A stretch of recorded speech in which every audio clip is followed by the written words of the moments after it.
So we do more stories, and Ghana has a growing unemployment challenge, and with this comes the risk of human rights abuse in the line of work. As 10th December marks World Human Rights Day, we engage stakeholders in the business community to assess the level of quality of business and human rights narrative in the country. Let's call her Francisca, and her quest to get employment got her a job at a financial institution in 2016 and was paid about 200 Ghana cedis for her 6-month probation period. But things didn't go as planned. After the 6 months, I was working with them. Work was going on well. Thinking after the 6 months, they'll increase salary or they'll even give me some appointment letter that will show that I'll fully be employed. But nothing like that was given.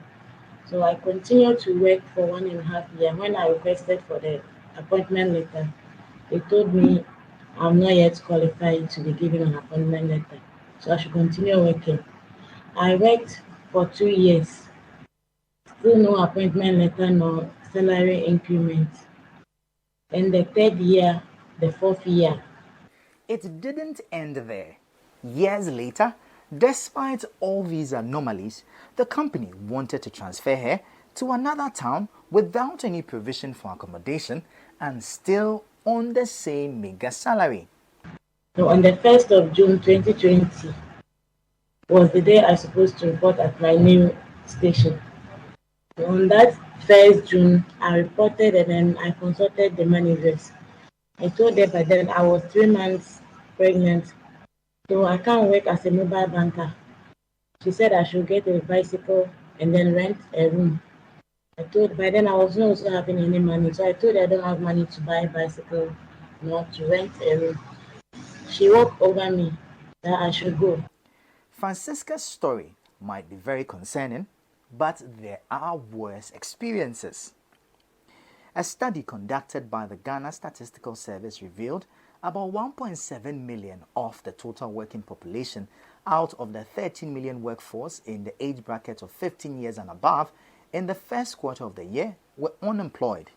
It was later revealed that the number rose to 1.8 million people in the second quarter of the year. But the situation is even more grim with the announcement of a freeze in public sector employment for 2023 as part of government's austerity measure to secure an IMF deal. What do industry players make of this, and what measures are they also putting in place to ensure employees are not exploited? The Association of Ghana Industries, AGI, is a major employer in the country. Employee-employer relations can be quite sensitive sometimes. You realize that because of the demand for labor and supply of labor, the supply is always more than the demand. What it means is that every year, several young graduates are finishing universities and are seeking to be able to enter the job market. So, and the job opportunities are few compared to the supply of labor. What it means is that it appears that most employers do take advantage of the situation and do not give the best of conditions to these new employees. So what we've done over time is to insist that most of our employers, most of our members strictly adhere to some of the best practices that are known. For example, the UN Global Compact principles that ensures that workers are treated fairly. As the authoritative global framework for preventing and addressing business-related human rights impacts, the United Nations Guiding Principles on Business and Human Rights are a fundamental tool for addressing these major collective challenges. How is Ghana faring based on this roadmap? Unfortunately, within the African continent, only 2 countries so far have developed what we call the National Action Plans, that is the NAP, for businesses and human rights, and these are Kenya and Uganda. But the good thing is that our country, Ghana, is making progress under the leadership of Commission on Human Rights and Administrative Justice, Siraj, to develop a national action plan for business and human rights. And this framework is expected to govern the operations of businesses, govern the operations of their compliance to human rights, and then also human rights due diligence processes.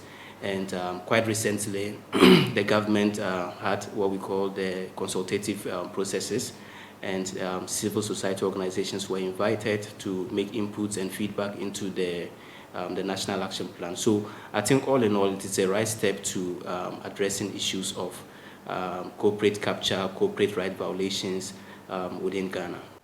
Civil society organization ActionAid has expectations of countries on the continent and expects them to do all they can to protect the citizenry.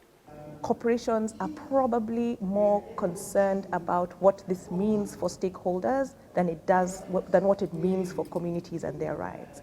And I think that this also makes it difficult for governments to make for states to make certain commitments or to take us further in the process because of the kind of pressure and power that may emanate from the corporate sector. It's time for us to overhaul how we are approaching our economy, how we're approaching politics, and to say that we need to quickly and very urgently move to putting care of people and care of the planet at the center of how we organize ourselves, including our economy, and also towards measuring how successful an economy is, not by growth or limitless growth, but by the well-being of the humans in the economy and indeed of the ecology. Government seems quite concerned with all of these developments and is making some efforts at remedying. First of all, some of these abuses, as you start with a report or a complaint by the individual. And that is why there's the need to sensitize the public. There is no way, I dare say, that the government, as we've seen from all the prosecutions and even litigations, civil litigations presently in court, that there will be a complaint and nothing will be done about it. But some people are not even aware of these rights that they hold.